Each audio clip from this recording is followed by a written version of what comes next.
दरवाजे की घंटी लगातार बजती जा रही थी। घंटी की आवाज़ सुन कामनी ने झल्लाकर कहा, आ रही हूँ भाई, थोड़ा तो सब्र करो। इतना कहते हुए कामनी ने दरवाज़ा खोला तो सामने उसकी देवरानी आराधना खड़ी हुई थी, जिसके बाल बिखरे हुए थे। आंखें रो रो कर सूज गई थी। उसका सुंदर चेहरा मुरझा गया था।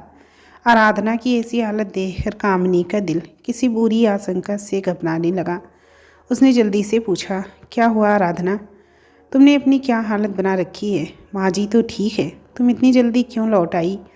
आराधना ने कोई जवाब नहीं दिया। उसको देखकर ऐसा लग रहा था जैसे उसने कुछ सुना ही नहीं है, और वो घर के अंदर दाखिल होकर सीधे अपने कमरे की ओर बढ़ गई और कमरे में जाकर अंदर से दरवाज़ा बंद कर लिया। कामनी आराधना के पीछे पीछे उसके कमरे तक गई, पर उसके कमरे तक पहुंचने के पहले ही आराधना ने कमरा बंद कर लिया। आराधना, दरवाज़ा खोलो, तुम्हें क्या हो गया है? तुमने अंदर से दरवाज़ा क्यों बंद कर लिया? मेरी बात सुनो। आराधना की जेठानी कामनी आराधना के कमरे का दरवाज़ा खटखटाते हुए उसे आवाज़ दे रही थी, पर आराधना ने कोई जवाब नहीं दिया और ना ही दरवाज़ा खोला। पर अंदर कमरे से उसकी सिसकियों की आवाज़ साफ सुनाई दे रही थी। कामनी कुछ देर कमरे के बाहर खड़ी रही। उसने कई बार दरवाज़ा खटखटाया, पर जब आराधना ने दरवाज़ा नहीं खोला तो कामनी के चेहरे पर परेशानी के भाव दिखाई देने लगे। उसने लंबी सांस ली और वहाँ से हटकर हॉल में आकर सोफे पर बैठ गई। उसके चेहरे पर असमंजस के भाव थे। कामनी समझ नहीं पा रही थी कि आराधना के साथ ऐसा क्या हो गया है। वो कल ही अपनी माँ से मिलने अपने मायके गई थी। उसे 2 दिन बाद आना था। आराधना के पति कामनी का देवर शेखर भी ऑफिस के काम से 1 सप्ताह के लिए बाहर गया है। कल आराधना की माँ का फ़ोन आया कि उनकी तबीयत ठीक नहीं है। वो आराधना को याद कर रही थी। ये सुनकर आराधना माँ से मिलने चली गई। आराधना का मायका दूसरे शहर में है, पर वो वहाँ पहुँचने में सिर्फ 2 घंटे का समय लगता है। इसीलिए आराधना कल ही अपनी माँ से मिलने चली गई थी। उसने कहा था कि वो कुछ दिन अपनी माँ के पास रहेगी, फिर वापस आएगी। फिर अचानक ऐसा क्या हो गया कि आराधना कल गई और आज ही वापस आ गई, और वो भी ऐसी स्थिति में, मुरझाया हुआ चेहरा, बिखरे बाल, सूजी हुई आँखों के साथ, और आते ही अपने कमरे में बंद हो गई। मायके में ऐसा क्या हो गया जो उसकी ऐसी हालत हो गई?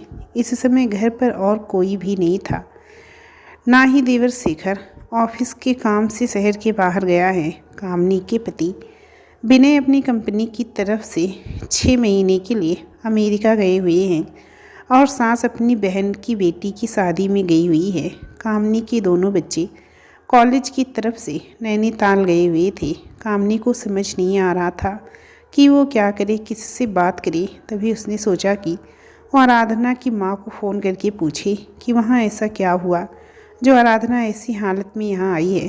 फिर अचानक कामनी ने सोचा, कहीं ऐसा तो नहीं कि रास्ते में कुछ हुआ और आराधना की माँ को इसके बारे में कोई जानकारी ही ना हो, और अगर उन्हें अपनी बेटी के बारे में पता चला तो वो परेशान हो जाएंगी। उनकी तबीयत पहले ही ख़राब है। बेटी की हालत जानकर उनकी तबीयत कहीं ज़्यादा ना बिगड़ जाए, ये विचार आते ही कामिनी ने आराधना की माँ को फ़ोन करने का विचार त्याग दिया। तभी कामिनी का फ़ोन बजने लगा।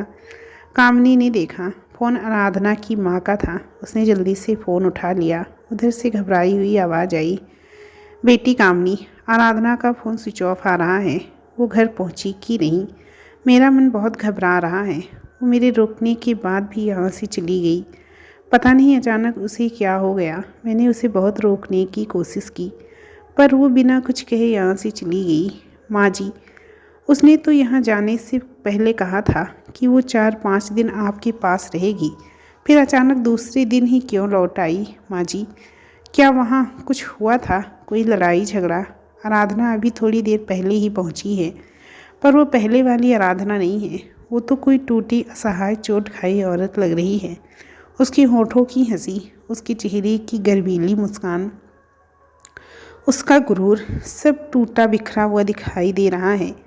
मैं आपको फ़ोन करके उसके विषय में पूछने वाली थी, पर मैंने सोचा कहीं आप ये सब सुनकर परेशान ना हो जाओ। आप मुझे बताएंगी कि वहाँ ऐसा क्या हुआ है जो एक ही रात में आराधना की हालत किसी हारे जुआरी की तरह हो गई। उनकी हालत देख कर ऐसा लग रहा है जैसे वो अपना सब कुछ गंवा बैठी है। वो कुछ बताने की स्थिति में ही नहीं है। उसने कमरे का दरवाज़ा अंदर से बंद कर लिया है। इस समय घर पर मेरे अलावा कोई और है भी नहीं। आप अगर कुछ बताएंगी तो शायद मैं कुछ कर सकूं। अगर हो सके तो आप भी कल यहाँ आ जाइए। कामनी ने दुखी होकर ये बात कही। कामनी बिटिया, मुझे तो कुछ समझ ही नहीं आ रहा कि आराधना को अचानक क्या हो गया। वो कल शाम को जब मेरे पास पहुंची तो बहुत खुश थी। हम लोग देर रात तक बातें करते रहे। उसके बाद हम सो गए। सुबह उठने के बाद भी वो बहुत खुश थी। अगल बगल के लोग भी उससे मिलने आए। सबसे उसने बहुत अच्छी तरह बात की। फिर उसने कहा, माँ, मैं अपनी सहेली मधु से मिलने जा रही हूँ। देर से वापस आऊँगी।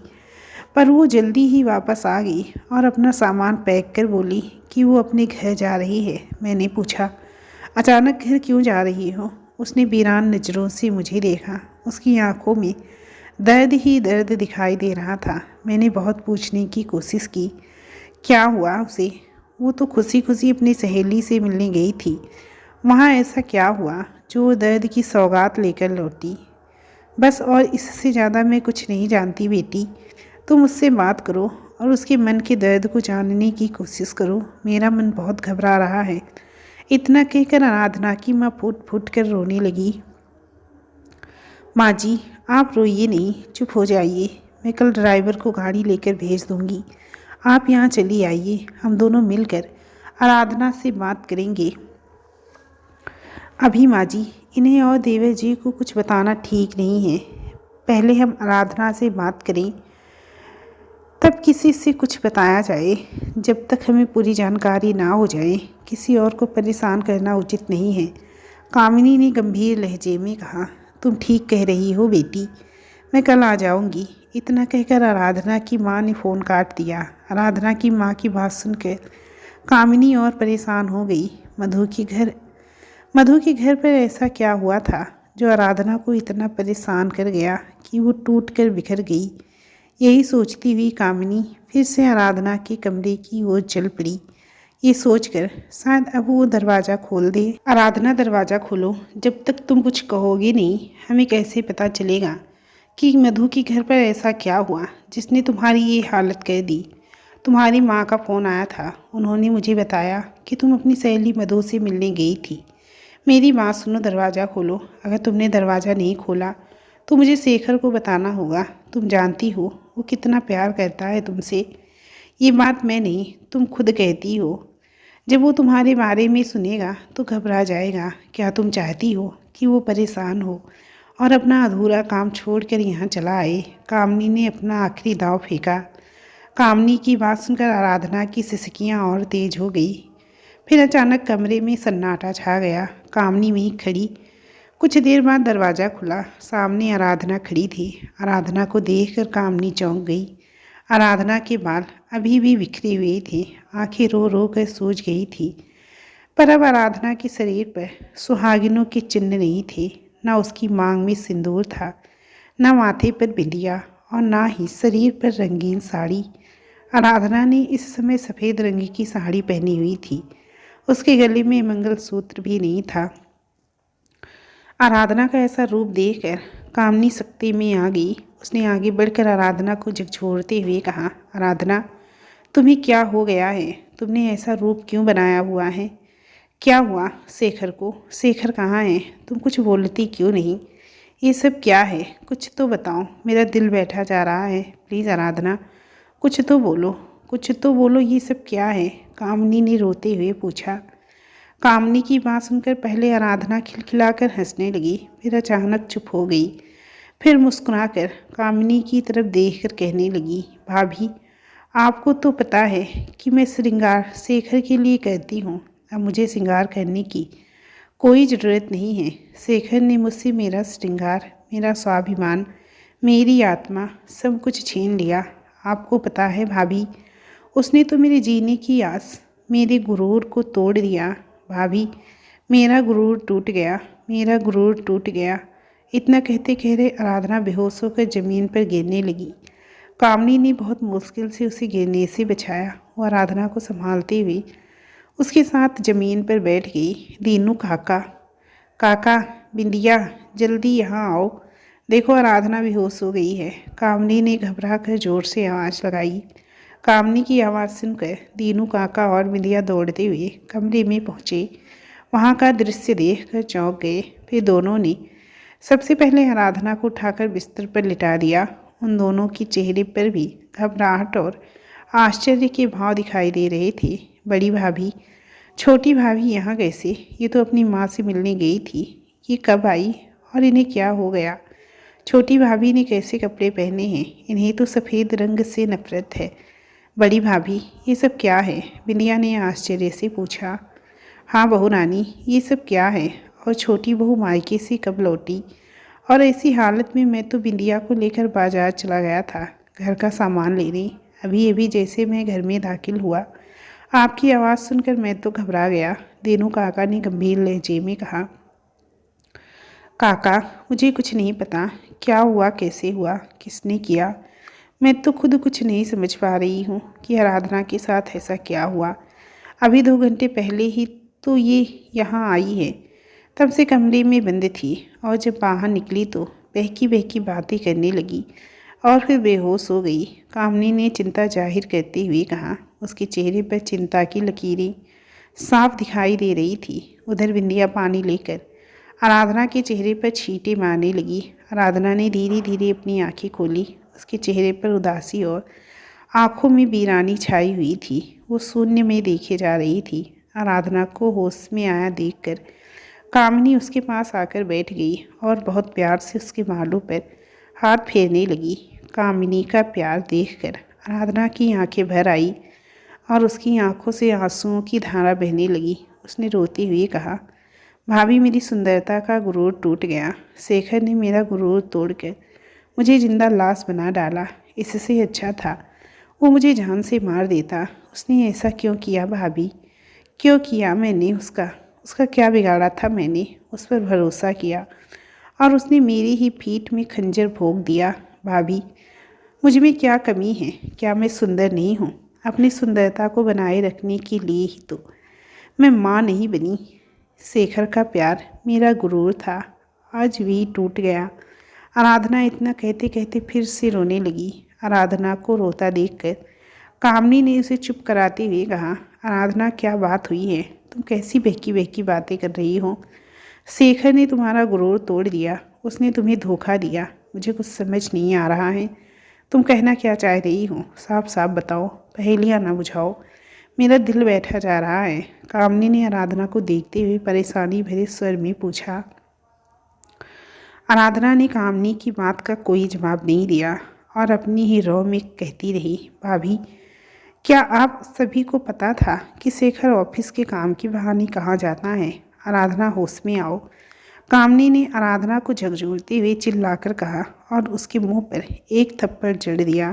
कामिनी का थप्पड़ खाते ही आराधना जैसे नींद से जाग गई। उसने चौंक कर कामनी की ओर देखा, फिर दर्द भरी मुस्कुराहट के साथ कहा, भाभी, और मारिए। ये दर्द तो कुछ भी नहीं है उस दर्द के आगे जो आपके देवर ने मुझे दिया है। आराधना, तुम्हें शेखर कहाँ मिला? क्या तुम शेखर के पास गई थी? और शेखर ने कैसा दर्द दिया है तुम्हें? मुझे बताओ, तभी तो हमें कुछ पता चलेगा। तुम क्या कह रही हो? क्या कहना चाहती हो? मेरी समझ से परे है। कामनी ने परेशान भरे लहजे में पूछा। भाभी, आपको सच में कुछ नहीं पता या आप ना जानने का नाटक कर रही हैं? अचानक आराधना ने कामनी को गहरी नज़रों से देखते हुए गुस्से में पूछा। आराधना। कामनी आराधना के व्यंग को सुनकर तड़प उठी, फिर गंभीर लहजे में कहा, मुझे लगता है तुम्हारा दिमाग खराब हो गया है जो तुम ऊट पटांग बोले जा रही हो। अगर तुम मजाक कर रही हो तो बहुत ही घटिया मजाक है, और अगर सोच समझ कर कह रही हो तो लगता है कि तुम्हारी सहेली मधु ने तुम्हारा दिमाग खराब कर दिया है, क्योंकि तुम्हारी माँ के कहने के मुताबिक तुम अपनी सहेली मधु से ही मिलने गई थी। कामनी ने बहुत ही कठोरता से गंभीर लहजे में कहा, हाँ हाँ, मेरा दिमाग खराब हो गया है और मेरा दिमाग मेरी सहेली मधु ने ही खराब किया है। मैं पागल हो गई हूँ, पर मुझे पागल बनाने वाला कौन है क्या आप जानती हैं? मैं ही बता देती हूँ। आपका ही लाडला देवर शेखर। वो मुझसे ज़्यादा आपके करीब है, तो ऐसा कैसे हो सकता है कि उसके महान कार्य का पता उसकी भाभी को ना हो। आप ही उसकी महानता के कसीदे पढ़ती रहती हैं। आराधना ने चिढ़ते हुए कहा। छोटी बहू रानी, आप बड़ी बहू से किस तरह से बात कर रही हैं? आज आप अपनी मर्यादा भूल गई हैं। दीनू काका ने गंभीर लहजे में कहा। अब घर का नौकर हमें मर्यादा सिखाएगा। नौकर हो, अपनी औकात न भूलो, आराधना ने गुस्से में कहा। आराधना का ये रूप देखकर सभी स्तब्ध रह गए। फिर कामनी ने कठोरता से कहा, आराधना, लगता है सच में तुम्हारा दिमाग खराब हो गया है। तुम दीनू काका से किस तरह से बात कर रही हो? तुम्हें पता है कि दीनू काका इस घर के नौकर नहीं बल्कि सदस्य हैं।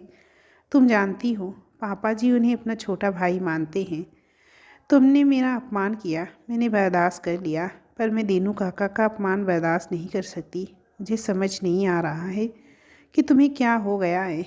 कहीं कोई बुरी आत्मा तो नहीं तुम्हारे शरीर में प्रवेश कर गई, जिसके कारण तुम बड़ों से बात करने की तमीज़ भूल गई हो। तुम अभी दीनू काका से माफ़ी मांगो, वरना तुम्हारी इस हरकत के विषय में मुझे माँ जी से कहना पड़ेगा। कामनी ने गुस्से में कहा। मैं किसी से कोई माफ़ी नहीं मांगूंगी। मैं आपसे जो पूछ रही हूँ पहले उसका जवाब दीजिए। क्या शेखर की करतूतों के बारे में आपको पहले से जानकारी थी? आराधना ने कामनी की बात काट कर प्रश्न किया। आराधना, तुम्हें क्या हो गया है? कैसी पहेलियाँ बुझा रही हो? शेखर ने क्या किया है? मुझे कुछ नहीं पता है, पर पहले ये तो बताओ किसने किया क्या है, कि उसने किया क्या है? कामनी ने गुस्से में झल्लाकर पूछा। कामनी का गुस्सा देखकर पहले तो आराधना थोड़ा सहम गई, फिर गुस्से में बोली, अब आपको उसकी करतूतें छुपाने की ज़रूरत नहीं है, क्योंकि अब मैं सब कुछ जान गई हूँ। आप लोगों ने मिलकर मेरे साथ ऐसा किया, मैं सोच भी नहीं सकती थी। आप मेरे साथ ऐसा करेंगी, मैं आपको अपनी बड़ी बहन समझती थी, पर आप सिर्फ मेरी जेठानी बनकर रह गई।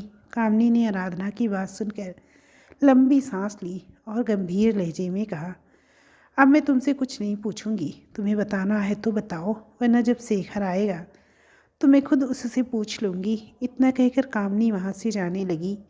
उससे क्या पूछोगी, मैं खुद ही बता देती हूँ। उसने दूसरी शादी कर ली और उसके 2 बच्चे भी हैं। जो खुशी में इस घर को नहीं दे सकी, वो खुशी शेखर की दूसरी पत्नी ने दिया है। अब तो आपको पता चल गया कि मैं क्या कहना चाहती हूँ। आराधना ने दर्द भरी आवाज़ में रोते हुए कहा।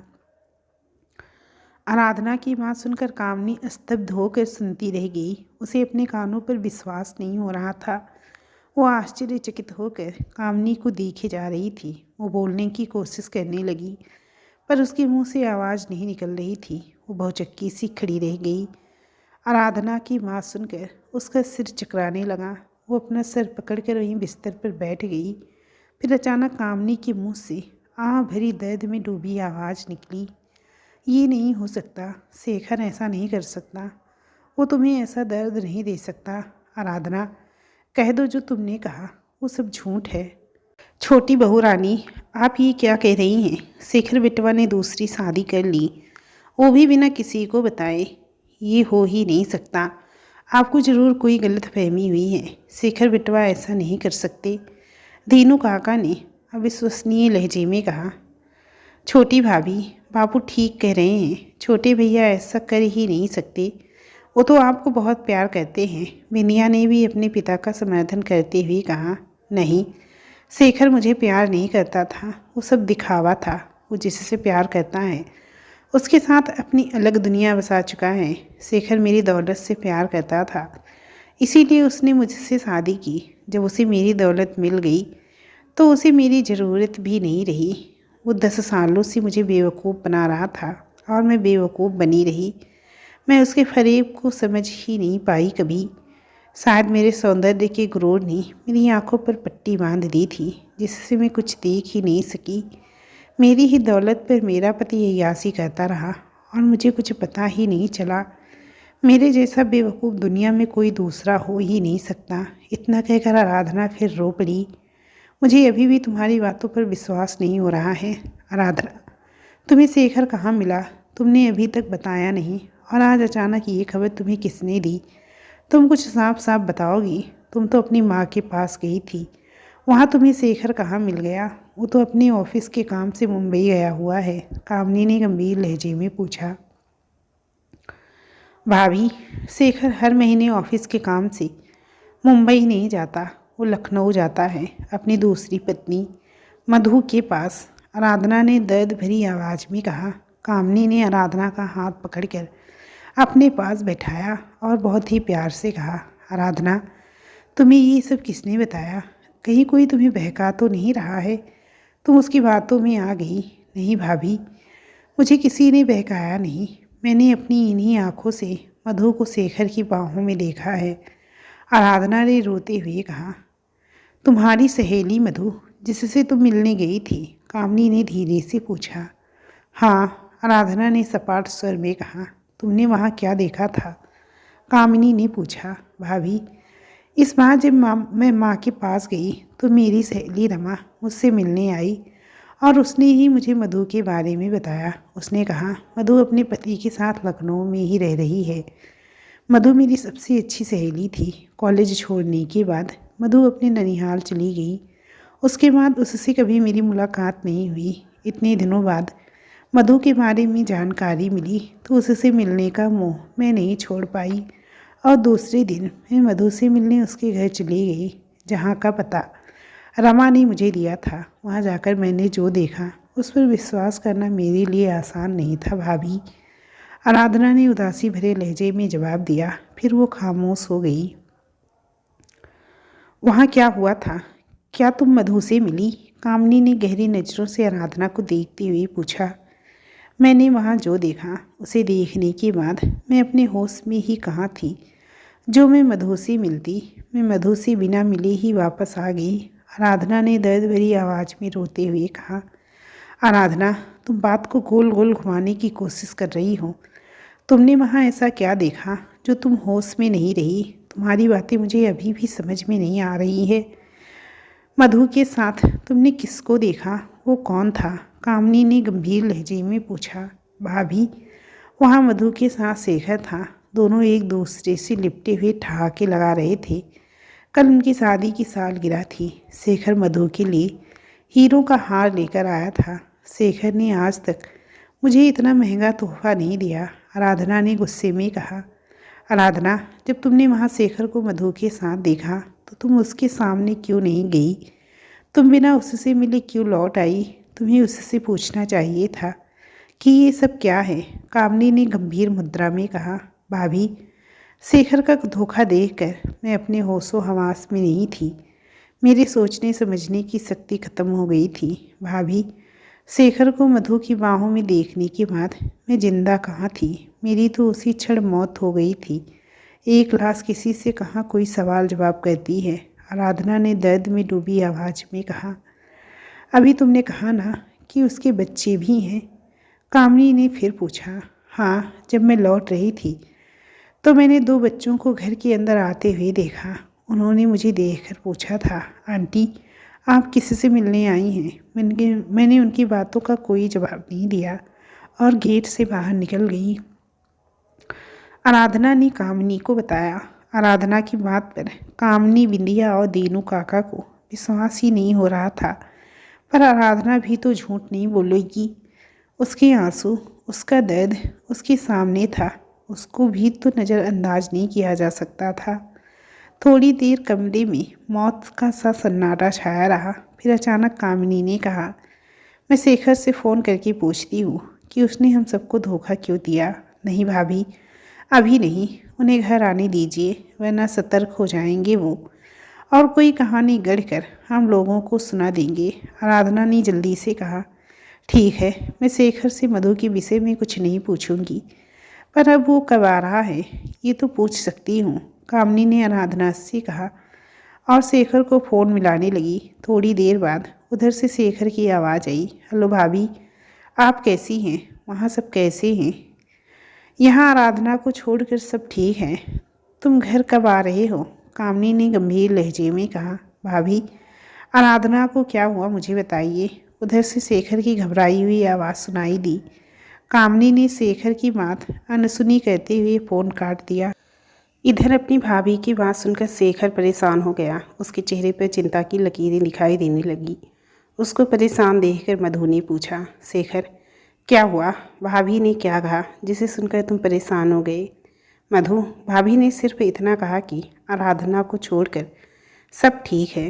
अचानक आराधना को क्या हो गया मेरी समझ में नहीं आ रहा है। मुझे आज ही घर के लिए निकलना होगा, शेखर ने परेशानी भरे स्वर में कहा। शेखर तुम जाओ, मैं तुम्हें रोकूंगी नहीं, पर हम कब तक ऐसी ज़िंदगी जिएंगी? शेखर, मैं तुम्हारी पहली पत्नी हूँ, फिर भी समाज मुझे पहली पत्नी का अधिकार नहीं देता। तुम भी अपने घर वालों से झूठ बोलकर मुझसे मिलने आते हो। हमने ऐसा जीवन जीते हुए 10 साल का लंबा सफ़र तय कर लिया। अब मैं भी चाहती हूँ कि तुम अपने घर वालों के सामने मुझे लेकर जाओ और उन्हें बताओ कि मैं तुम्हारी पत्नी हूँ, तुम्हारे बच्चों की माँ हूँ। मुझे भी भरा पूरा परिवार चाहिए। मैं भी सास की डांट और जेठानी के ताने सुनना चाहती हूँ। वो दिन कब आएगा? कहीं ऐसा ना हो शेखर, यही आसली मैं इस दुनिया से चली जाऊँ। मधु ने उदासी भरी आवाज़ में कहा। मधु, आज ये शिकायत क्यों? मैं तो आराधना से शादी करना ही नहीं चाहता था। तुमने ही मुझे आराधना से शादी करने के लिए मजबूर किया था। शेखर ने गंभीर लहजे में जवाब दिया। तो क्या मैं उसे मर जाने देती? उसने भी तो जिद पकड़ ली थी कि वो तुम्ही से शादी करेगी, वरना अपनी जान दे देगी, और उसने अपनी जान देने की कोशिश भी की थी। मैं आराधना के एहसानों तले दबी थी। उसने मेरी माँ की जान बचाई थी। मैं क्या करती? और फिर तुम्हारी माँ ने भी तो आराधना की माँ को वचन दिया था कि वो आराधना की शादी तुमसे ही करेंगी। मधु ने दर्द भरी मुस्कुराहट के साथ कहा। तुमने अपनी सहेली के एहसानों की कीमत चुकाने के लिए अपने पति को ही बांट लिया, और मेरी माँ ने भी वही किया, जिसके कारण मैं 2 हिस्सों में बंटकर रह गया। मैं आराधना से प्यार नहीं करता, पर मुझे अच्छा पति बनने का नाटक करना पड़ता है। उसके साथ झूठे प्यार का इजहार करना पड़ता है।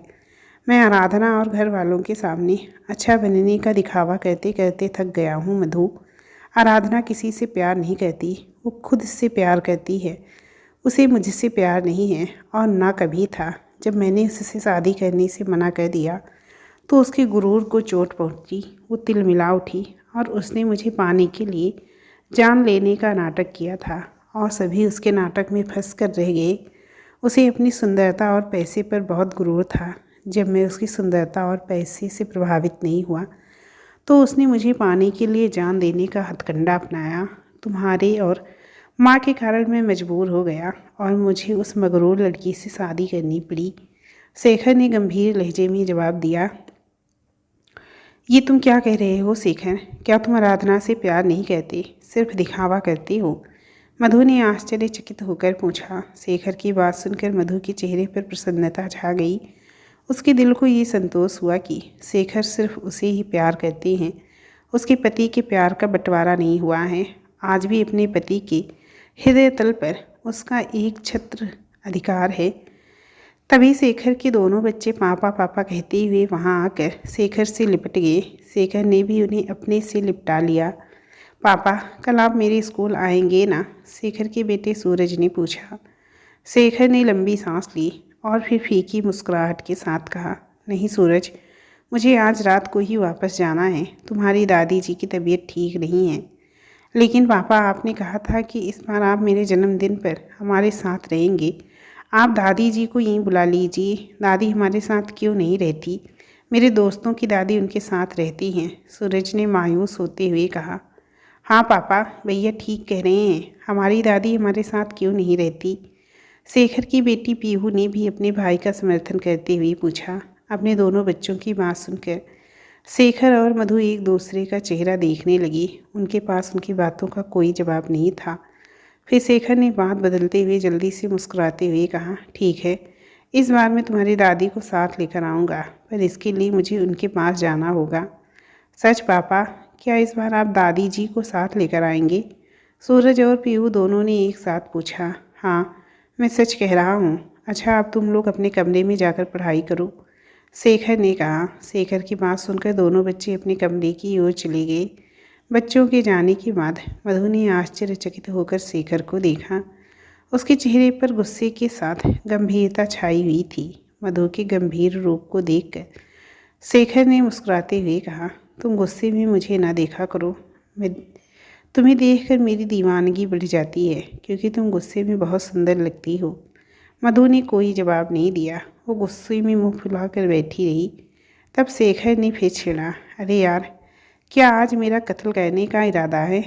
आप मुझसे बात ना कीजिए। मधु ने गुस्से में कहा, अगर मैं तुमसे बात नहीं करूँगा तो मर नहीं जाऊँगा मेरी जान। शेखर ने अपनी छाती पर हाथ रखकर कहा, हर बात पर मजाक मुझे अच्छा नहीं लगता। तुम समझते क्यों नहीं? आज तुमने बिना सोचे समझे कितनी बड़ी बात कह दी है, इसका आपको एहसास भी है? मधु ने गंभीर लहजे में पूछा। ऐसा मैंने क्या कह दिया? शेखर ने आश्चर्य से पूछा। अच्छा, अब ये भी मुझे बताना पड़ेगा। आपने बच्चों से वादा किया है कि आप उनकी दादी को साथ लेकर आएंगे। ये कैसे संभव है? अब बच्चे बार बार पूछेंगे कि दादी कब आएंगी, तो आप फिर कौन सा झूठ बोलकर उन्हें बहलाएंगे? मधु ने गुस्से में पूछा। मैंने सोच लिया है, इस बार माँ को सच बता दूंगा। शेखर ने गंभीर लहजे में कहा। क्या कहा आपने? फिर से कहिए, क्या इतनी हिम्मत है आप में? मधु ने आश्चर्यचकित होकर पूछा। मुझ में हिम्मत की कमी नहीं है मधु, ये तुम भी जानती हो। मैं अपने घर वालों को बहुत प्यार करता हूँ। मेरी माँ और भैया ने बहुत कठिनाइयों भरे दिन देखे हैं। उन्होंने मेरी खुशियों के लिए अपनी खुशियों की आहुति दी है। इसीलिए माँ के वचन का मान रखने के लिए मैंने आराधना जैसी मगरूर लड़की से शादी कर ली। तुम अच्छी तरह से जानती हो हमारी तुम्हारी शादी किन परिस्थितियों में हुई थी। शायद ये ईश्वर की ही इच्छा थी कि तुम मेरी पत्नी बनो, वरना प्यार के कमज़ोर क्षणों में हमने जो गलती की थी उसका अंकुर तुम्हारे कोख में ना फूटता, उस फूल को गुनाह कहकर ना अपमानित किया जाए। इसीलिए हमने बिना घर वालों को बताए शादी कर ली थी। सोचा था समय देखकर मैं माँ और भाभी को सब बता दूंगा, पर मैं अपनी और तुम्हारी शादी के बारे में घर वालों को बता ही नहीं पाया। उससे पहले माँ ने आराधना की माँ को वचन दे दिया कि वो आराधना को अपनी छोटी बहू बनाएंगी। मैं माँ से कहना चाहता था, पर समय और परिस्थितियों ने मुझे मौका ही नहीं दिया और अपने दिल पर पत्थर रखकर मुझे आराधना से शादी करनी पड़ी। इतने वर्षों तक मैं चुप रहा, पर अब इस रहस्य से पर्दा हटाना ही पड़ेगा। जो होगा देखा जाएगा। अब मैं हर परिस्थिति को झेलने के लिए तैयार हूँ, क्योंकि तुम मेरे साथ हो मधु। अब दोहरा जीवन जीते जीते थक गया हूँ। अब मुझे सुकून चाहिए। डर के साए से निकलकर बाहर आना चाहता हूँ। तुम तो मेरा साथ दोगी ना? शेखर ने मधु का हाथ पकड़कर दर्द भरी आवाज़ में पूछा। मधु ने अपना सिर शेखर के कंधे पर टिका दिया और बहुत ही उदास लहजे में कहा, मैं हर हाल में तुम्हारे साथ थी हूँ और हमेशा रहूँगी। ये प्रश्न पूछकर तुमने मेरे प्यार पर शक किया है शेखर। मधु, मैं तुम पर शक नहीं कर रहा हूँ, बल्कि अपने प्यार की ताकत रूपी पतवार को आजमा रहा हूँ, जिसके सहारे मुझे इस मझधार से बाहर निकलना है। शेखर ने मधु को अपनी बाहों में समेटते हुए कहा। मधु भी शेखर से लिपटकर भावुक होकर कहने लगी, शेखर, जब तक तुम्हारी मजबूत बाहों का सहारा है मैं कभी कमज़ोर पड़ ही नहीं सकती। तुम्हारा प्यार ही तो मेरी ताकत है। अपनी अंतिम सांस तक मैं तुम्हारे साथ रहूँगी। मैं अपनी कमज़ोरी के कारण तुम लोगों का बहुत दिल दुखा चुकी हूँ। मैं अपनी कमज़ोरी के कारण तुम लोगों का बहुत दिल दुखा चुका हूँ। अब मैं अपनी गलतियों को छुपाकर जीना नहीं चाहता।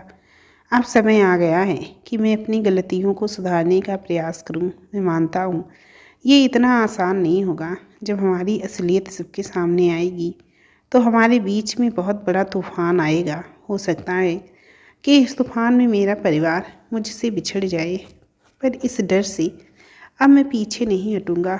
जो विधाता ने हमारे भाग्य में लिखा है वही होगा। शेखर ने गंभीर लहजे में कहा। शेखर, अब तुम जाने की तैयारी करो। शाम की ट्रेन है, वहाँ जाकर जैसा ठीक समझना वैसा करना। मैं तुम्हारे साथ हूँ। मधु ने मुस्कुराते हुए कहा और शेखर का बैग पैक करने लगी। शेखर शाम को मधु और बच्चों से विदा ले अपने घर के लिए निकल गया। उधर कामनी और आराधना के मन में विचारों की आंधियाँ चल रही थी। कामनी का मन किसी काम में नहीं लग रहा था। वो मन ही मन ईश्वर से प्रार्थना कर रही थी कि आराधना ने जो कुछ भी बताया है वो झूठ साबित हो जाए, तभी तो समाज में उसके परिवार की जो प्रतिष्ठा है वो धूमिल पड़ जाएगी। और आराधना भी चुप बैठने वाली नहीं है। वो तो शेखर और घर वालों का जीना हराम कर देगी। हो सकता है कि मामला कोर्ट कचहरी तक पहुंच जाए, फिर क्या होगा? ये सब माँ जी बर्दाश्त नहीं कर पाएंगी। शेखर ने ऐसा क्यों किया? अगर उसे किसी और से प्यार था तो उसने हम सबको बताया क्यों नहीं? और किसी को नहीं, वो मुझे तो बता ही सकता था। मैं माँ जी को मना लेती, लेकिन शेखर ने ऐसा कदम क्यों उठाया? उसने चोरी छुपे दूसरी शादी क्यों की? ये तो सरासर आराधना के साथ धोखा है। और हमने और उसने हम सब के विश्वास को भी तोड़ा है। यही सब सोचती हुई कामनी कब नींद की आगोश में समा गई, उसे पता ही नहीं चला। सुबह बिंदिया की आवाज़ सुनकर कामनी की नींद खुली। उसने सुना बिंदिया उसे जगाती हुई कह रही है, भाभी उठिए, शेखर भैया वापस आ गए हैं। बिंदिया की बात सुनकर कामनी हड़बड़ा कर जल्दी से उठ बैठी और बिस्तर से उतरकर कमरे से बाहर निकल गई। कमरे से निकलकर कामनी सीधे हॉल में आ गई। शेखर अभी अभी हॉल में दाखिल हुआ था। वो कामनी को देखकर मुस्कुराते हुए आगे बढ़ा और उनके पैरों में झुक गया। कामनी आज खुशी से मुस्कुराते हुए आशीर्वाद नहीं दे पाई, ना ही शेखर के सिर पर हाथ फेरा। शेखर ये देखकर सोच में पड़ गया। कुछ सोचते हुए उठकर खड़ा हुआ और कामिनी को देखकर गंभीर लहजे में बोला, भाभी क्या बात है, आप आज इतनी उदास और परेशान क्यों हैं? क्या आराधना की तबीयत ज़्यादा ख़राब है? वो कहाँ है? कामिनी कुछ कहती उससे पहले ही व्यंग आराधना की व्यंग भरी आवाज़ सुनाई दी, मेरी बहुत चिंता हो रही है। मेरी चिंता छोड़िए, आपका टूर कैसा रहा पहले वो बताइए। आप जब टूर पर जाते हैं तो बहुत खुश रहते हैं और जब वहाँ से लौटते हैं तो बहुत उदास रहते हैं। ऐसा क्यों होता है शेखर, जबकि लोग अपनी पत्नी और परिवार के पास आकर खुश होते हैं? आराधना तुम कैसी बहकी बहकी बातें कर रही हो? तुमने ऐसा क्या देखा जो तुम्हें लगा कि मैं अपने घर आकर खुश नहीं रहता? शेखर ने आश्चर्य व्यक्त करते हुए गंभीर लहजे में पूछा। अच्छा, तो अब मैं तुम्हें पागल लगने लगी हूँ? आराधना ने शेखर को घूरते हुए कहा। ऐसा तो मैंने नहीं कहा, पर तुम्हारी बातें मेरी समझ से परे हैं, शेखर ने झल्लाकर कहा और अपने कमरे की ओर जाने लगा। मुंह छिपाकर कहाँ भाग रहे हो? ऐसा करके तुम अपने मुंह की कालिक साफ नहीं कर पाओगे शेखर। आराधना ने फिर व्यंग बाण छोड़ा। भाभी आप चुप क्यों हैं? कुछ बोलती क्यों नहीं? आराधना क्या कह रही है? मुझे कुछ समझ नहीं आ रहा है। शेखर ने अपनी भाभी कामनी की ओर मुखातिब होते हुए पूछा। भाभी क्या बोलेंगी? तुमने उन्हें कुछ बोलने लायक छोड़ा कहाँ है? आराधना ने व्यंग्यात्मक मुस्कुराहट के साथ कहा। ऐसा मैंने क्या कर दिया है, जरा मैं भी तो सुनूं, शेखर ने गुस्से में पूछा। तुमने तो बहुत कुछ कर लिया है, इसीलिए तो मैं पागलपन की बातें कर रही हूँ और तुम्हारी भाभी चुप हैं। आराधना ने जहरीली मुस्कुराहट के साथ फिर जवाब दिया। आराधना की बातें सुन और अपनी भाभी को मौन देखकर शेखर का मन किसी आने वाली तूफान की आशंका से भर उठा। वो मन ही मन सोचने लगा, कहीं मेरे और मधु के रिश्ते के विषय में आराधना को पता तो नहीं चल गया। ये विचार आते ही शेखर अंदर तक हिल गया, लेकिन तुरंत अपने मन के विचारों को एक तरफ झटक कर बोला, साफ साफ बताओगी या पहेलियाँ ही बुझाती रहोगी? मेरे पास इतना समय नहीं है कि मैं तुम्हारी बेसिर पैर की बातें सुनूं। मैं रात भर सफ़र करके थक गया हूँ, अब आराम करने जा रहा हूँ। इतना कहकर शेखर वहाँ से जाने लगा। शेखर को वहाँ से जाते हुए देखकर आराधना ने चिल्लाकर कहा, तुम बिना मेरी बातों का जवाब दिए यहाँ से कहीं नहीं जा सकते।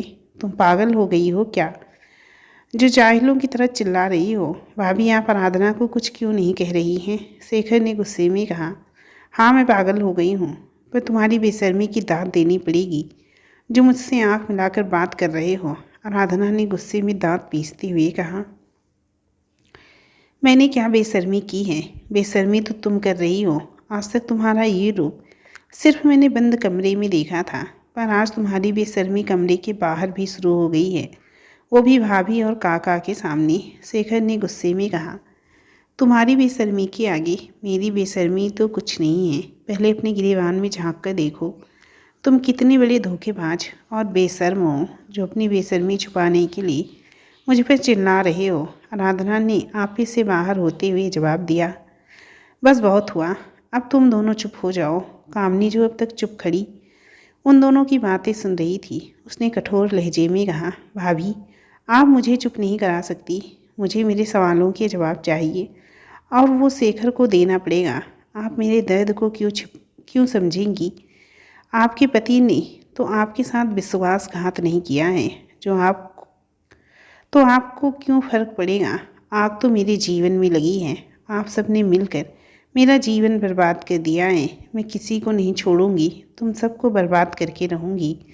आराधना ने कामनी से चिल्लाकर कहा। आराधना चुप हो जाओ। तुम इस तरह भाभी का अपमान नहीं कर सकती। कहीं ऐसा ना हो कि तुम पर मेरा हाथ उठ जाए। शेखर ने गुस्से में कहा। हाँ हाँ, मुझे मारो। अब यही कसर तो बाकी रह गई है तुम्हारी। रखेल ने तुम्हें सिखाकर भेजा होगा कि अब आराधना को मार पीट कर घर से बाहर निकाल दो, तब मैं तुम्हारे साथ तुम्हारे घर में रह पाऊंगी। पर मेरे जीते जी ऐसा नहीं होगा। तुम्हारी रखेल मधु को इस घर में मैं कदम नहीं रखने दूंगी। शेखर, ये घर और तुम सिर्फ मेरे हो। तुम किसी और के हो ही नहीं सकते। मैं तुम्हें किसी और का होने ही नहीं दूंगी। तुम मेरी जिद हो, तुम मेरा जुनून हो, तुम मेरे गुरूर की जीत हो। मैं अपने गुरूर को अपने से अलग नहीं कर सकती और ना उसे टूटने दे सकती हूँ। अब मैं देखती हूँ कि तुम कैसे उस चुड़ैल के पास जाते हो। अगर तुम अब उसके पास गए तो मैं उसका खून पी जाऊँगी और तुम्हें भी मार डालूँगी। आराधना चिल्ला चिल्ला कर कहे जा रही थी। शेखर आराधना की बातें सुनकर स्तब्ध खड़ा रह गया। कामनी, दीनू काका और बिंदिया भी आश्चर्यचकित होकर आराधना का रौद्र रूप देखे जा रहे थे। शेखर को स्तब्ध खड़ा देखकर आराधना ने चिल्लाकर कहा। अब सांप क्यों सूंघ गया? अब बोलो, क्या मैं गलत कह रही हूँ? तुम ऑफिस टूर के बहाने कहाँ जाते हो? बताओ अपनी भाभी को। तुम ऑफिस के काम से मुंबई नहीं बल्कि लखनऊ जाते हो अपनी रखेल मधु से मिलने। अब झूठ बोलने की ज़रूरत नहीं है। मुझे सब पता चल चुका है। मैंने अपनी आंखों से तुम्हें मधु की बाहों में देखा था। अब तुम ये सोच रहे होगे कि मैंने कैसे तुम्हें मधु की बाहों में देखा, तो मैं बता देती हूँ। मैं अपनी मम्मी से मिलने लखनऊ गई थी और वहीं मुझे पता चला कि मधु की शादी हो गई है और वो अपने पति के साथ लखनऊ में ही रह रही है। तो मैं उसी से मिलने उसके घर चली गई। वहाँ जाकर जो मैंने देखा उसे देखकर मेरे पैरों के नीचे की ज़मीन खिसक गई। वहाँ मैंने तुम्हें मधु की बाहों में देखा। तुम उसके लिए हीरे का सेट खरीद कर लाए थे। कभी मेरे लिए तो इतना महंगा तोहफा लेकर नहीं आए। आज उस चुड़ैल को हीरों का सेट देते हो। उस चुड़ैल में ऐसा क्या है जो मुझ में नहीं है? मैं उससे ज़्यादा सुंदर हूँ, अमीर हूँ, स्मार्ट हूँ और अभी भी जवान हूँ। फिर भी तुम मुझे छोड़कर उस साधारण सी औरत के पास चले गई। क्या मेरे जिस्म में तुम्हारी वासना की भूख नहीं मिटी जो दूसरी औरत के जिस्म से अपनी वासना की प्यास बुझाने लगे? अरे, मुझसे कहा होता तो मैं तुम्हें उस रखेल से ज़्यादा सुख देती। आराधना ने गुस्से में चिल्लाकर कहा। शेखर ने आराधना की बात का कोई जवाब नहीं दिया। चुपचाप वहीं सोफे पर बैठ गया। उसे चुप देखकर आराधना गुस्से में बोली। तुम बोलते क्यों नहीं? ये घिनौना खेल कब से चल रहा है? हाँ शेखर, मैं भी जानना चाहती हूँ जो आराधना कह रही है। क्या वो सब सच है? तुमने दूसरी शादी कर ली है और उसी से मिलने लखनऊ जाते हो? कामनी ने गंभीर लहजे में पूछा। आप शेखर से क्या पूछ रही हैं? मैं बता तो रही हूँ आपको। शेखर हर महीने लखनऊ अपनी रखेल से ही मिलने जाता है। आराधना ने गुस्से में कहा। मैं तुमसे सुन चुकी हूँ, पर मैं शेखर के मुंह से सुनना चाहती हूँ। कामनी ने आराधना को चुप कराते हुए कहा। बोलो शेखर, मैं जो पूछ रही हूँ उसका सही सही जवाब दो। कामनी ने शेखर से गंभीर लहजे में कहा। हाँ भाभी, मैं हर महीने मधु के पास ही जाता हूँ। वो मेरी पत्नी है और मेरे बच्चों की माँ भी। शेखर ने सिर झुकाकर जवाब दिया। शेखर, तुमने आराधना के साथ ऐसा क्यों किया? उसने तुम्हारा क्या बिगाड़ा था? ये सब कब से चल रहा है? तुमने ये अच्छा नहीं किया। तुमने हम सब का सिर हमेशा के लिए आराधना के सामने झुका दिया। तुमने हमें कहीं का नहीं छोड़ा। जब माँ जी ये सब सुनेंगी तो उनके दिल पर क्या बीतेगी? कभी तुमने सोचा है? शेखर, आराधना तुम्हारी पत्नी है। तुमने पति पत्नी के रिश्ते को कलंकित कर दिया। इस रिश्ते में जो विश्वास की डोर होती है, तुमने उसे तोड़ दिया। तुमसे बहुत बड़ा गुनाह हुआ है। इस गुनाह को माफ़ नहीं किया जा सकता। एक पत्नी की होते हुए तुमने दूसरी शादी कैसे कर ली? मधु को कानून और समाज कभी भी पत्नी का दर्जा नहीं देगा। कामनी ने कठोरता से गुस्से में कहा। भाभी, मधु मेरी दूसरी नहीं, पहली पत्नी है। मैं आराधना से पहले मधु से शादी कर चुका था, वो भी कोर्ट में। शेखर ने गंभीर मुद्रा में जवाब दिया। क्या कहा तुमने? तुम बिना हम लोगों को बताए मधु से शादी कर चुके थे, फिर तुमने आराधना से शादी क्यों की? कामनी ने गुस्से में पूछा। शेखर मेरे सुंदर शरीर और दौलत दोनों को पाना चाहता था, इसीलिए उसने मुझसे शादी की। उसने मुझे धोखा दिया। तुम सब ने मुझे धोखा दिया है। तुम लोगों को छोड़ूंगी नहीं, आराधना ने गुस्से में तिलमिलाकर कहा। कामनी ने गहरी नज़रों से शेखर को देखकर पूछा। मैं पूरा सच जानना चाहती हूँ, मुझे बताओ, सिर्फ सच, एक भी झूठ नहीं। ये सच क्या बताएगा? ये तो खुद झूठ का पुलिंदा है। इससे सच की उम्मीद करना सच का अपमान करना है। धोखा देने वाले कभी सच बोल ही नहीं सकती। आराधना ने गुस्से में दांत पीसते हुए कहा। आराधना जितना गुस्सा तुम्हें है उससे ज़्यादा गुस्सा मुझे भी है शेखर पे, पर बिना सच जाने मैं किसी नतीजे पर नहीं पहुंच सकती। इसीलिए अगर हो सके तो थोड़ी देर चुप रहो, उसके बाद जो तुम्हें कहना होगा वो कहना, तब कोई कुछ नहीं बोलेगा। कामनी ने गंभीर लहजे में कठोरता से कहा। कामनी की बात सुनकर आराधना ने गुस्से में अपने दांत भींच लिए और सोफे के एक कोने में बैठ गई। हाँ शेखर, अब बताओ सच क्या है? कामनी ने गंभीर मुद्रा में पूछा। भाभी, मेरे जीवन में जो घटित हुआ उसकी कहानी बहुत लंबी है, पर मैं संक्षेप में आपको अपने जीवन में आने वाले तूफान और उसके झंझावातों के कारण मिले दर्द की दास्तां बयां कर रहा हूँ। भाभी, जब मैं अपनी पढ़ाई के लिए लखनऊ गया तो वहाँ यूनिवर्सिटी में मेरी मुलाकात मधु से हुई। वो बहुत मासूम और भोली सी लड़की थी, अपने आम सिमटी हुई। वो हमेशा अलग थलग ही रहती थी। वो किसी से बात नहीं करती थी, किसी से उसकी दोस्ती भी नहीं थी, सिर्फ किताबों से उसकी दोस्ती थी। फिर रमा उसकी सहेली बनी, दोनों अच्छी सहेलियाँ बन गई। अक्सर मैं और मधु लाइब्रेरी में मिलती थी। धीरे धीरे हम दोनों एक दूसरे के नज़दीक आने लगे। मैं ये भी कह सकता हूँ हम दोनों एक दूसरे से प्यार करने लगे थे। ये बात किसी को पता नहीं थी, क्योंकि हम लोग यूनिवर्सिटी में कभी एक दूसरे से बात नहीं करते थे। मधु को हमेशा ये डर लगा रहता था कि कहीं लोग उसे बदनाम ना कर दें, इसीलिए हम दोनों यूनिवर्सिटी के बाहर ही मिलते थे। वहाँ हमारे साथ आराधना भी पढ़ती थी, एक अमीर ख़ानदान की बिगड़ी हुई औलाद। आराधना अक्सर मेरा रास्ता रोकने की कोशिश करती थी। मैं आराधना को पसंद नहीं करता था, पर वो ज़बरदस्ती मेरे पीछे पड़ी रहती थी, मुझसे दोस्ती करना चाहती थी। आराधना को अपनी सुंदरता और अमीरी पर बहुत गुरूर था। यूनिवर्सिटी के लड़के भी आराधना की सुंदरता पर लट्टू थे। आराधना भी उन्हें अपनी उंगलियों पर नचाती थी। आराधना मुझे भी अपने इशारों पर नचाना चाहती थी, पर मैं उसके झांसे में नहीं आया। आराधना ने मेरे करीब आने के लिए मधु और रमा से दोस्ती की। आराधना को ये पता था कि मधु और रमा की दोस्ती मेरे साथ है। आराधना नोट्स का बहाना लेकर मुझसे बात करने की कोशिश करती थी। मैं उससे दूर ही रहता था। जब आराधना का कोई हथकंडा उसे मेरे करीब लाने में कामयाब नहीं हुआ तो आराधना और उसकी माँ ने मेरे घर वालों पर ऐसा वार किया जिसके वार से सभी घायल हो गए। इतना कहकर शेखर थोड़ी देर के लिए चुप हो गया। शेखर की बात सुनकर आराधना ने तमतमाकर कहा, तुम अपनी गलती छिपाने के लिए मुझे और मेरी माँ को गलत साबित करने की कोशिश कर रहे हो। शेखर ने आराधना की बातों पर कोई ध्यान नहीं दिया, आगे बताना शुरू किया। भाभी, पढ़ाई के साथ साथ मैं नौकरी भी करने की कोशिश कर रहा था। इसी बीच लखनऊ में ही मुझे एक अच्छी नौकरी मिल गई, पर उसी समय मुझसे और मधु से एक बहुत बड़ा गुनाह हो गया। हमने अपने प्यार की मर्यादा शादी के पहले ही लांघ ली, जो हमें नहीं करनी चाहिए थी। कुछ दिन बाद हमें पता चला कि हमारी गलती का अंकुर मधु की कोख में पनपने लगा है।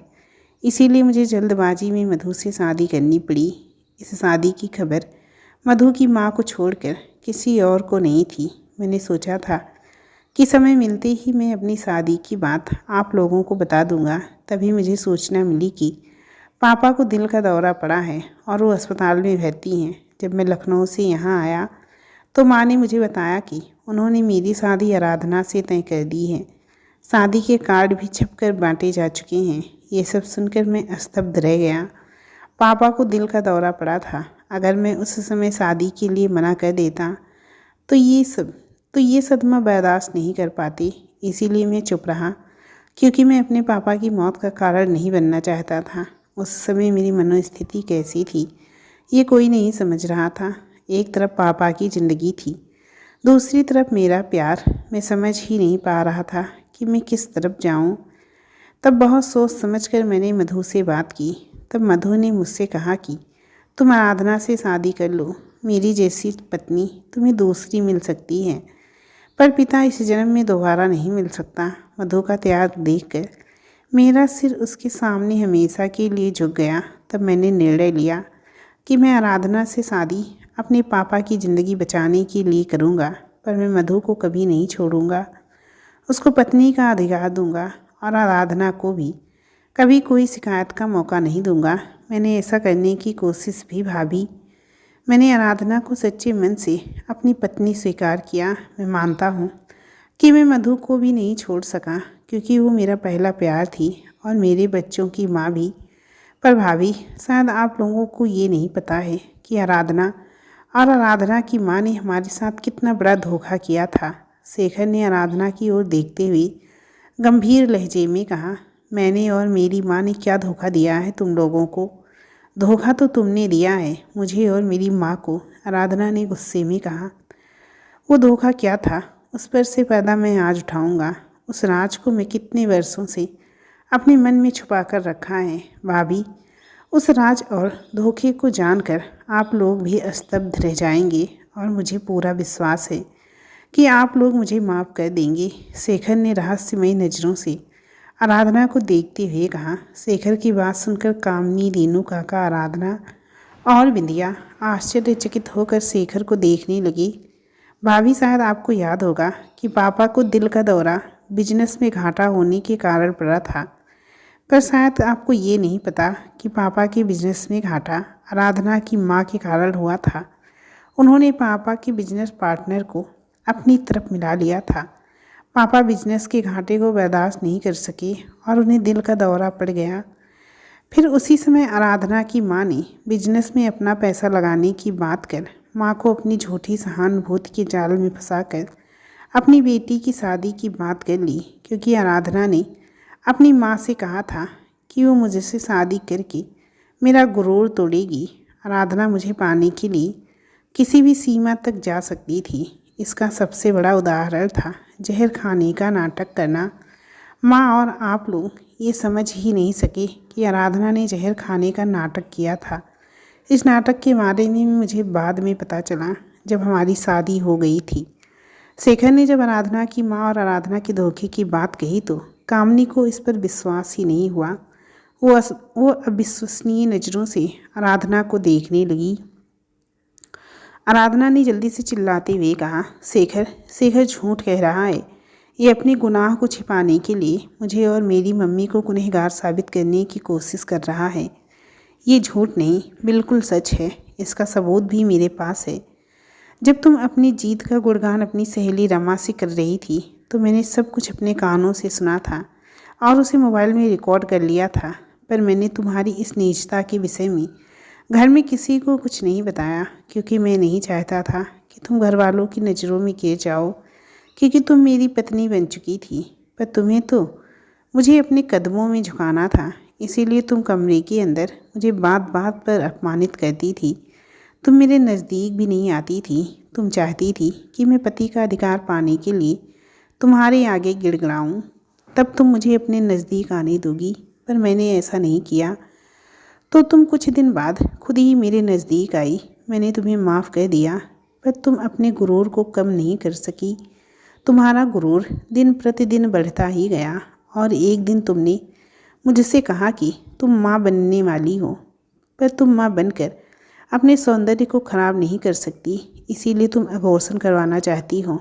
मैंने तुम्हें मना किया, पर तुमने मुझे और मेरे घर वालों को बिना बताए बच्चे को गिरा दिया। उसके बाद मुझे तुम्हारे पास आने में घिन आने लगी। मुझे तुम्हारे चेहरे में एक कातिल का चेहरा नज़र आता था। कुछ दिन बाद मैं उस दर्द को भी भूल गया और तुमसे पहले जैसा व्यवहार करने लगा, पर तुम नहीं बदली। तुम्हारा गुरूर, तुम्हारी जिद कम नहीं हुई बल्कि बढ़ती ही गई। मैंने तुमसे शादी मजबूरी में की थी, पर बाद में मैं तुमसे थोड़ा थोड़ा प्यार करने लगा, पर तुम ना बदली, ना तुम्हारा गुरूर कम हुआ। तुम किसी से कभी प्यार कर ही नहीं सकती, क्योंकि तुम सिर्फ खुद से प्यार करती। एक तरफ तुम हो जिसमें ना दया है ना ममता, तुम औरत के नाम पर कलंक हो। दूसरी तरफ मधु है, उसने मेरे पापा की जान बचाने के लिए अपने प्यार अपने पति को भी बांट लिया, और आज तक उसने कोई शिकायत नहीं की। अच्छा हुआ कि तुम्हें मेरी असलियत का पता चल गया। मैं भी दोहरा जीवन जीते जीते तंग आ गया था। अब मैं सुकून से जी सकूँगा। मैं ये भी अच्छी तरह जानता हूँ तुम मुझे परेशान करोगी, पर अब मुझे कोई फ़र्क नहीं पड़ेगा, क्योंकि मैं हर परिस्थिति के लिए तैयार हूँ। हाँ, मैं अपने घर वालों की नाराज़गी बर्दाश्त नहीं कर पाऊँगा, पर मैंने जो भी किया अपने पापा को बचाने के लिए किया था। लेकिन यदि मुझे आराधना की चाल का पता पहले चल गया होता तो मैं किसी भी कीमत पर इस मगरूर लड़की से शादी नहीं करता। इतना कहकर शेखर चुप हो गया। मैं तुम्हें सुकून से मधु के साथ जीने नहीं दूंगी, और ना ही इस घर में मधु को आने दूंगी। आराधना ने गुस्से में कहा, मधु यहाँ जरूर आएगी, यही तुम्हारी सजा है। तभी दरवाजे के पास से शेखर की माँ की गंभीर आवाज़ सुनाई दी। सभी ने चौंक कर दरवाजे की ओर देखा। वहाँ कामनी की सास विनीता जी खड़ी थी। उनके चेहरे पर कठोरता साफ दिखाई दे रही थी। वो घर के अंदर आकर सोफे पर बैठ गई और उन्होंने जलती हुई नज़रों से आराधना को देखा। आराधना अपनी सास की आंखों का सामना नहीं कर सकी। उसने अपनी नज़रें झुका ली। आराधना की झुकी हुई नज़रों को देखकर विनीता जी ने गंभीर लहजे में कहा, आराधना, मैंने माना शेखर ने जो किया वो गलत है, पर जिस परिस्थिति में उसने ऐसा किया उसमें उसका कोई दोष दिखाई नहीं देता। उसकी गुनहगार मैं हूँ। मैंने बिना उससे पूछे उसे बलि का बकरा बना दिया, और उसने अपनी माँ के वचन के लिए और अपने पिता की जान बचाने के लिए अपने प्यार का बलिदान करने में एक पल की देर नहीं लगाई। और मधु ने भी शेखर का साथ दिया। और एक तुम हो कि अपने अहंकार में चोर होकर अपने गुरूर को बनाए रखने के लिए प्यार का झूठा नाटक किया और किसी और के प्यार को छीन लिया, जो बहुत बड़े गुनाह है। इसकी सज़ा तो तुम्हें ईश्वर देगा ही, पर अब तुम्हारी सज़ा ये है कि तुम उसी औरत के साथ इस घर में शेखर की दूसरी पत्नी बनकर रहो, क्योंकि कानूनी तौर पर मधु ही शेखर की पत्नी है और उसके बच्चों की माँ। तुम अब माँ नहीं बन सकती।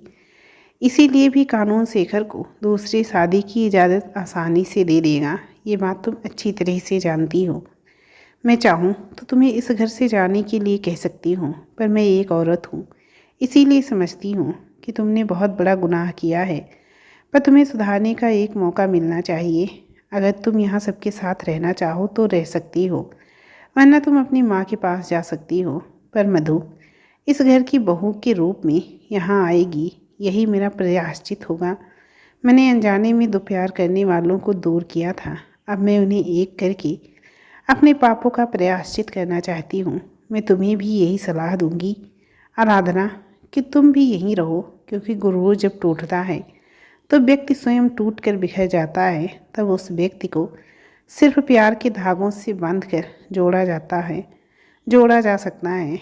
वो प्यार का धागा तुम्हें इस घर में ही मिलेगा, अपनी माँ के घर में नहीं। आगे जैसी तुम्हारी मर्जी। इतना कहकर विनीता जी चुप हो गई। शेखर अपनी माँ की बात सुनकर उनके पैरों में बैठकर माफ़ी मांगने लगा। विनीता जी ने शेखर को अपने गले लगा लिया। कामनी ने आराधना का हाथ पकड़कर कहा, आराधना, तुमने जो गलती की है वो क्षमा के काबिल तो नहीं है, पर तुम शेखर की पत्नी के रूप में इस घर में आई थी, इसीलिए हम सब तुमसे बहुत प्यार करते हैं और हमेशा करते रहेंगे। जबकि तुमने हमारे साथ प्यार का नाटक किया था। अगर अब तुम्हारा गुरूर टूट गया हो तो तुम उस गुरूर के टुकड़े को जोड़कर प्यार का मंदिर बना लो। उस मंदिर में शेखर की पत्नी मधु की छोटी बहन और इस घर की बहू रानी बनकर रहो। मैं तो तुमसे यही कहूँगी। कामनी ने बहुत प्यार से कहा, हाँ आराधना, अगर तुम अपने मन से गुरूर का पत्थर तोड़कर फेंक दो तो इस घर में फिर से खुशियाँ आ जाएंगी। मैं तुमसे क्षमा मांगता हूँ। मैंने जानबूझकर तुम्हें धोखा नहीं दिया। ये सब परिस्थितियों ने करवाया। मैं ये नहीं कहता कि तुम्हें प्यार करता हूँ, पर मैं एक पत्नी के रूप में तुम्हारी बहुत इज्जत करता हूँ। अगर तुम अपने गुरूर की दीवार तोड़ दो तो हो सकता है कि तुम्हारे मन में प्यार का सागर हिलोरे लेने लगे और उस प्यार के सागर में मैं भी डूब जाऊं, शेखर ने कहा। आराधना चुपचाप खड़ी सबकी बातें सुन रही थी। फिर लंबी सांस लेकर उसने गंभीर लहजे में कहा, शेखर, मैं मानती हूँ मैंने और मेरी माँ ने गलती की है, जिसकी इतनी कठोर सज़ा मुझे मिली कि मेरा पति मेरा नहीं है, वो किसी और औरत का सुहाग है और उसे प्यार करता है। ये स्वीकार करने में मुझे थोड़ा समय लगेगा और हो सकता है कि पूरा जीवन लग जाए। शेखर, तुमने अगर मेरी जान मांगी होती तो मैं हंसते हुए दे देती, पर तुमने मेरा गुरूर तोड़ दिया। मैं टूट कर बिखर गई हूँ। अब मुझे अपने गुरूर के टूटे टुकड़ों को समेटने में समय लगेगा। अभी मैं इस घर में मधु के साथ नहीं रह सकती। आगे क्या करूँगी अभी कुछ कह भी नहीं सकती। इतना कहकर आराधना अपने कमरे में चली गई। सभी उसे जाते हुए देखते रहे। कुछ देर बाद आराधना अपने कमरे से बाहर आई। उसके हाथ में अटैची थी। उसने कामनी और विनीता के पैर छुए और शेखर को कुछ देर देखती रही। फिर हॉल से बाहर निकल गई, अपने टूटे गुरूर के साथ टुकड़ों को समेटती हुई।